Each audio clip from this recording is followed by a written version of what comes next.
Well, hey guys, welcome back. I know it's been a couple weeks. Sorry, been really busy, and as you can tell, things are very messy in my game room right now. It's kind of a tragedy, but it is what it is. You know, this is the life sometimes.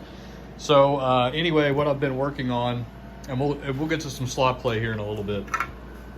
But for the tech people that like to hear about tech stuff, let me tell you what's going on here. So I got this machine in. I bought it. I bought it functioning, but it's not. It was parts complete basically, but there are issues. So on first boot up, there was a RAM issue. I cleared that off. Fortunately, I just needed to turn the reset key and turn the machine off and back on.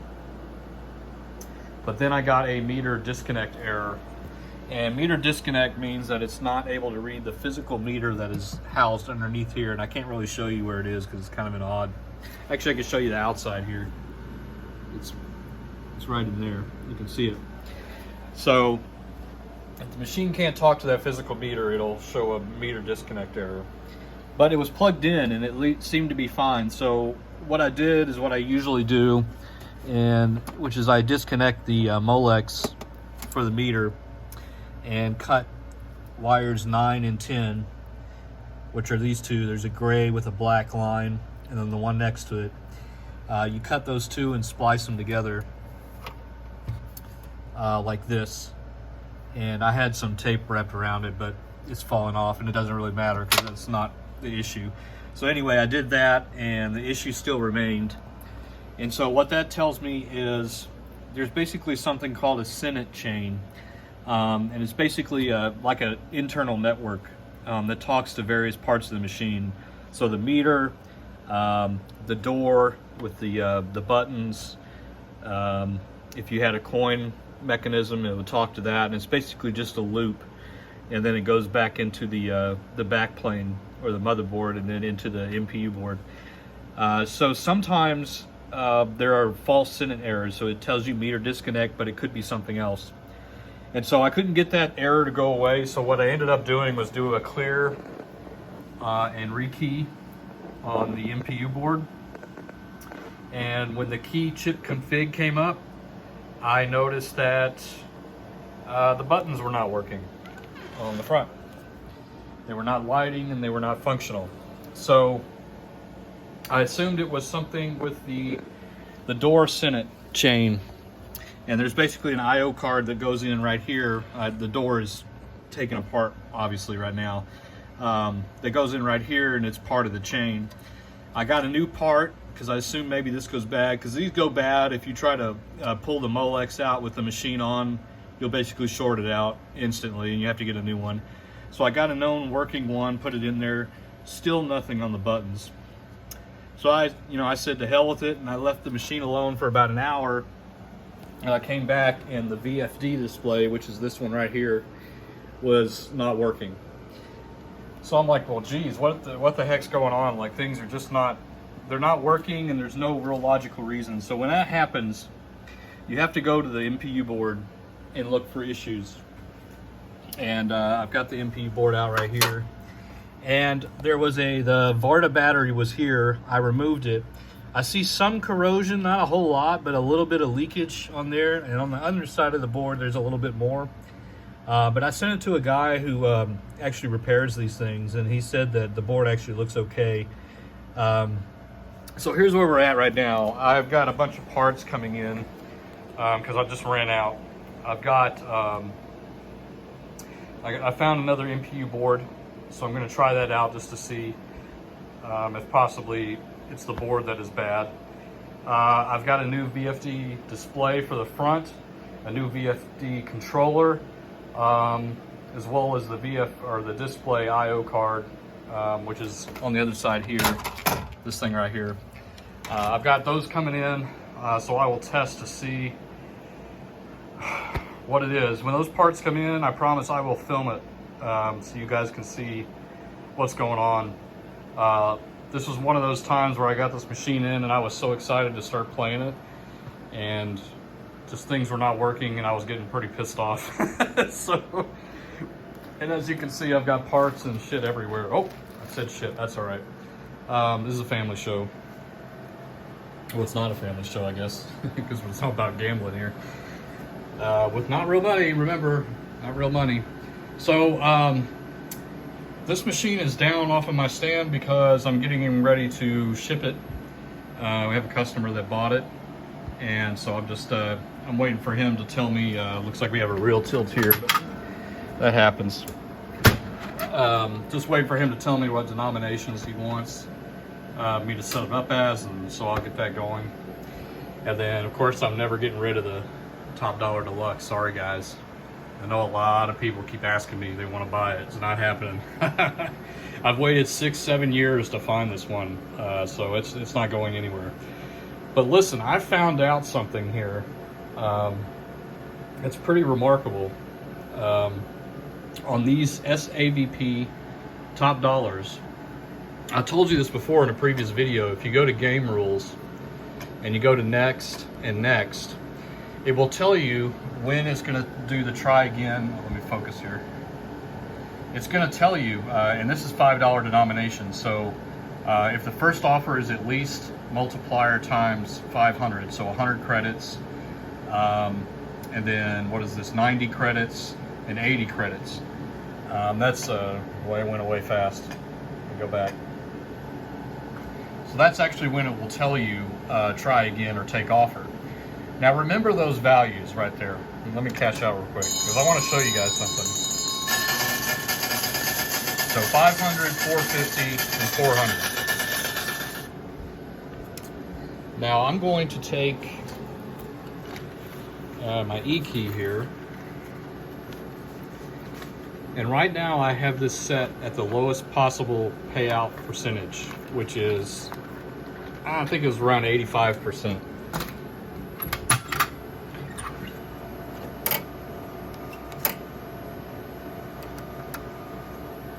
So I'm going to go in here and change it.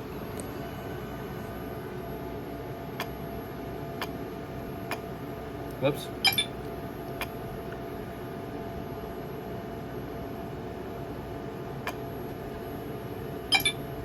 Okay, see right now I'm on 85.02. So let me crack it all the way up to the max, 98. Disable all, and we'll do $5 again just to keep it the same. Okay.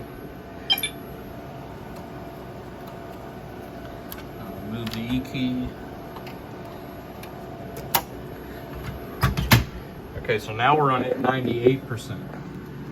Now watch this. I'm going to the Game Rules. Next, next. Look at those values. They changed.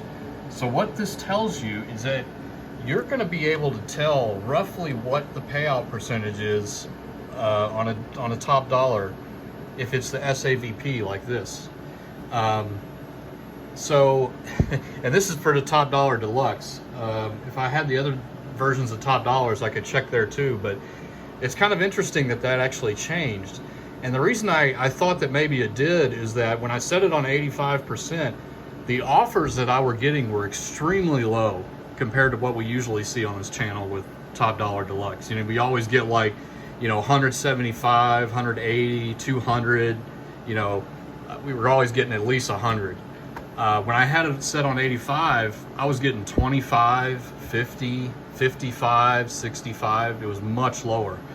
So what that tells me is that with Top Dollar, the payout percentage, you can actually roughly tell how bad or how good a Top Dollar machine is set, because you can never know for sure. And if anybody tells you, they know exactly, which have the best payouts, that's not true. But roughly, this gives you some information to know whether the machine is set at the same payback as another machine that's similar to it. So I would go, if you see a bunch of these, I would go and check the Game Rules and look at each of them. And remember, it has to be the same style of Top Dollar because each Top Dollar is a little bit different with the paybacks. And then you can see, what the deal is there. So kind of interesting. I wanted to share that with you guys. All right, let's do some play here. I'm going to stop this for a second. I'm going to switch it back to 85% so you guys can kind of see the difference based on previous videos. I'm going to turn the flash off and get the lights out so it's a lot easier. So I'll be right back. Hold on. All right, got it set up here to do some play. I put it back on 85% so you can see the difference. And as always, remember, we're playing in a home casino here, not with real money. So keep that in mind. And let's get started. Yeah!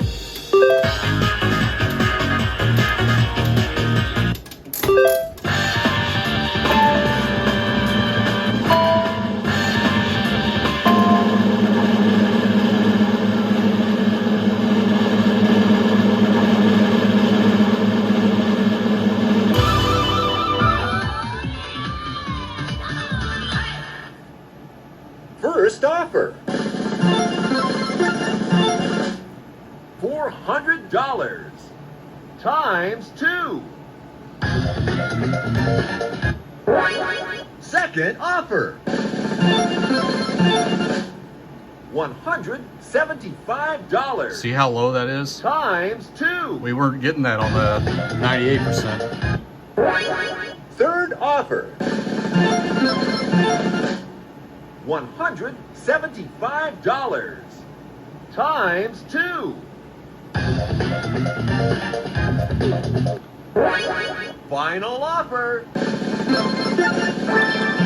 Oh, we got lucky there. $875 times 2. Boy, you're a winner.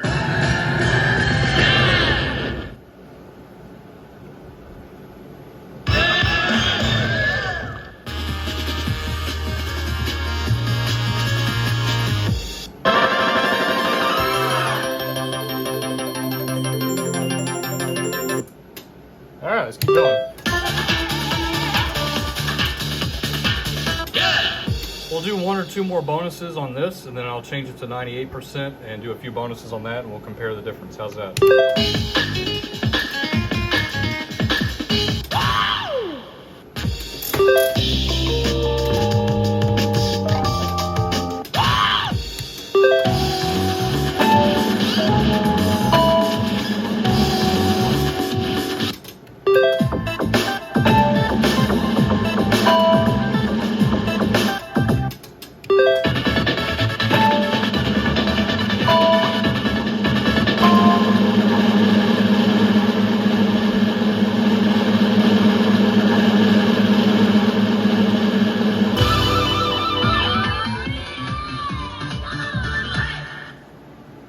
First offer,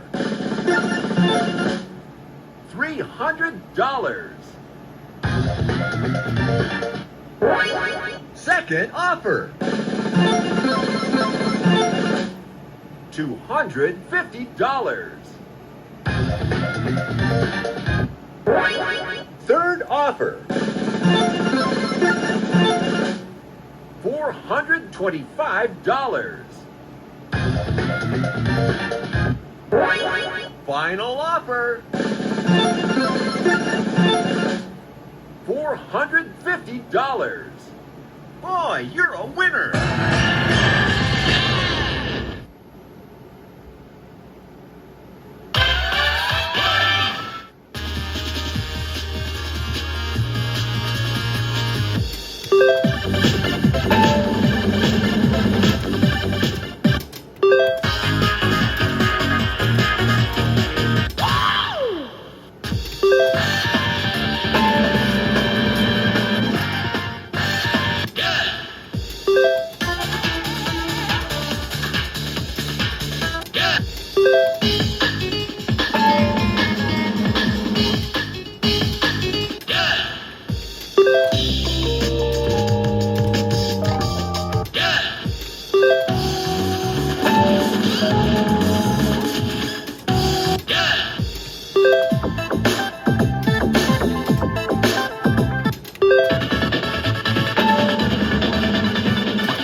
First offer,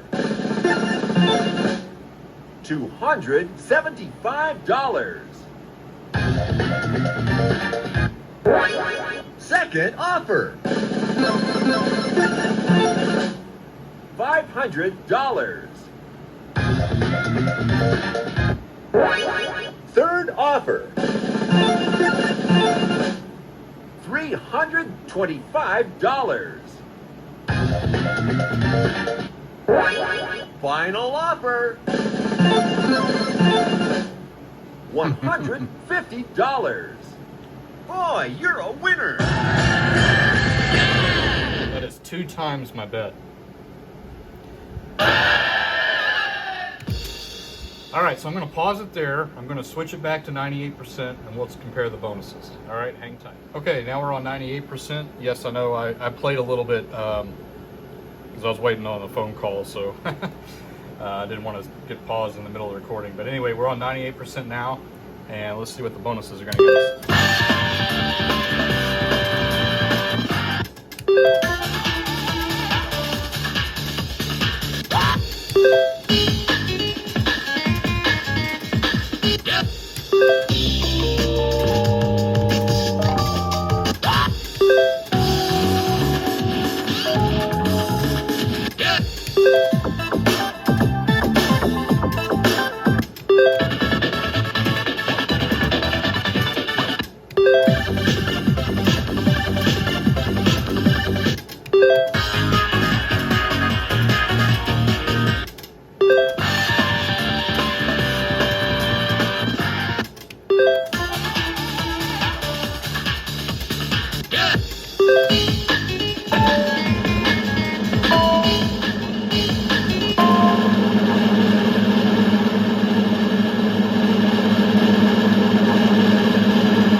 First offer. $375. Second offer. $875. I'm going to keep going just to see where all the offers are. Third offer. $675. Final offer. $875. You see how much higher those were? It's crazy. Boy, you're a winner. We'll do another bonus just to see. I didn't see any 25 and 35.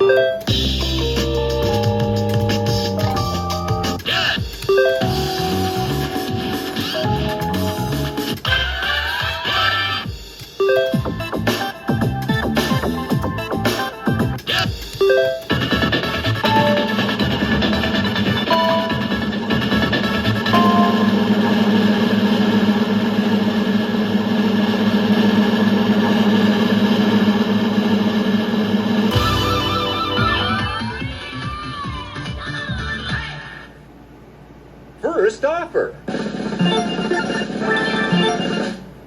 $825 times 2. Second offer.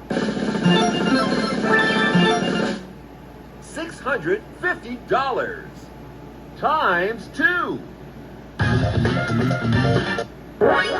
Third offer. $875 times 2. Final offer. $375 times 2. Pretty crazy, Boy, huh? you're a winner. Much higher offers.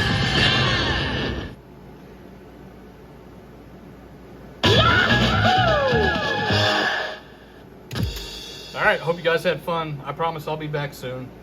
Just been real busy and hectic, but I'll get things going again. Hope you guys have a wonderful 4th of July weekend. Stay safe. And remember, if you go into the casino game with your money, be safe and be smart. And never, never, never gamble with money you can't afford to lose, because if you watch this channel, you know what happens. All right, guys, take it easy, and we'll see you on the next video. Bye-bye.